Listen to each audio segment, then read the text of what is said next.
जनता का डिमांड है, जनता का आग्रह है, जनता का आशा है। अखिलेश यादव जनता का विश्वास है।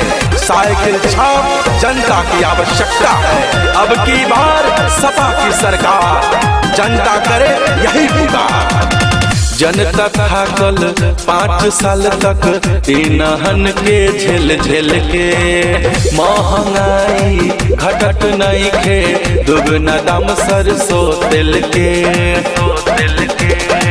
साइकिल के लहर चलल बा, मिलके जोर लगई हो। साइकिल के लहर चलल बा, मिलके जोर लगई हो।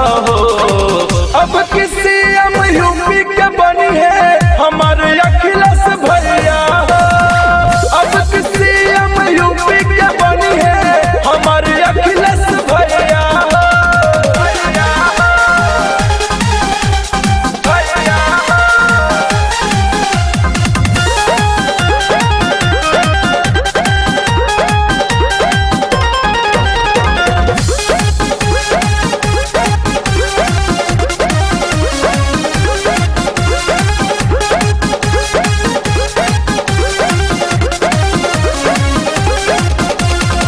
बटी है लैपटॉप मिल सबके, खुशी बाब दयारथिन में। सपा वाला सारा योजना पूछला दयारथिन में।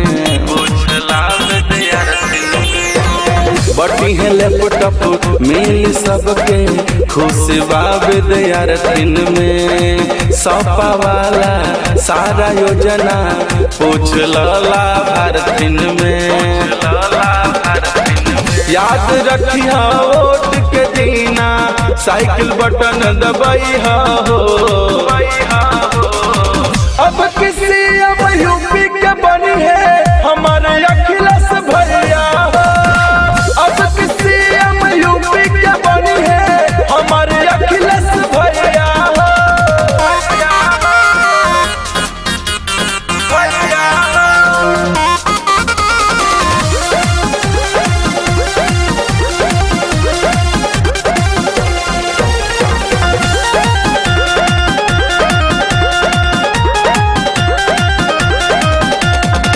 युवा नेता यूपी का बेटा नहीं से आशा बा, और सबके देख ले हनी वादा नहीं झांसा बा।